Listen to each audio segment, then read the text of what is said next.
ప్రభుత్వ మెడికల్ కళాశాల ప్రైవేటీకరణకు తమ వైఖరి వ్యతిరేకంగా ఉందని, ఎట్టి పరిస్థితుల్లోనూ ప్రభుత్వ మెడికల్ కళాశాలను ప్రైవేటు పరం చేయటం ఎట్టి పరిస్థితుల్లోనూ ఒప్పుకోమని మాజీ ఎంపీ మోదుగుల ఆరోపించారు. ప్రభుత్వ మెడికల్ కళాశాల ప్రైవేటీకరణను వ్యతిరేకిస్తూ గుంటూరులో వైసీపీ ఎస్సీ సెల్ అధ్యక్షులు సురేంద్ర ఆధ్వర్యంలో నిరసన తెలిపారు. మాజీ సీఎం జగన్ పేద ప్రజల కోసం ఒకేసారి 17 మెడికల్ కళాశాలను ఏపీకి తీసుకొచ్చారని, వాటిని ఏకపక్షంగా ప్రైవేటీకరణ చేయడాన్ని ఖండిస్తున్నామని తెలిపారు.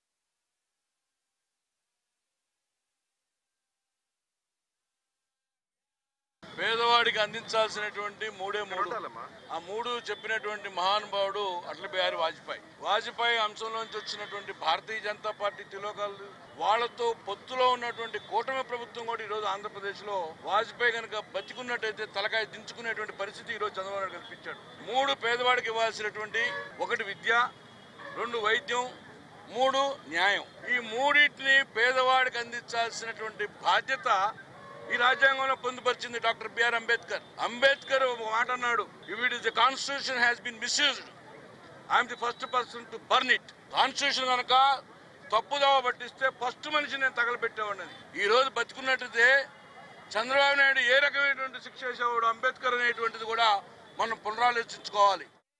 రాష్ట్ర ఎస్సీ సెల్ ఆధ్వర్యంలో, జిల్లా వైఎస్ఆర్సీపీ ఎస్సీ సెల్ ఆధ్వర్యంలో ఈ రోజున ఒక నిరసన కార్యక్రమం చేపట్టడం జరిగింది.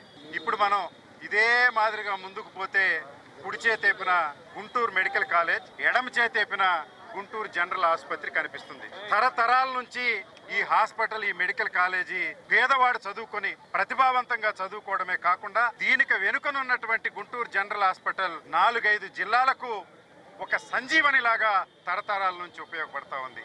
సామాన్యుడికి గుండె నిబ్బరంగా వైద్యం చేసుకుని హాస్పిటల్ అమ్మటం ఎంతో దుశ్చర్య అని, వెంటనే ఈ విషయాన్ని విత్డ్రా చేసుకోవాలని జిల్లా అనుబంధ అనుబంధ విభాగం, అదేవిధంగా ఎస్సీసీఎల్ అనుబంధ విభాగం ఈ రోజు చేసినటువంటి కార్యక్రమం దిగ్విజయవడంతో ఇప్పటికైనా చంద్రబాబు నాయుడు గారి ప్రభుత్వం, కూటమి ప్రభుత్వం కళ్ళు తెరిచి ఈ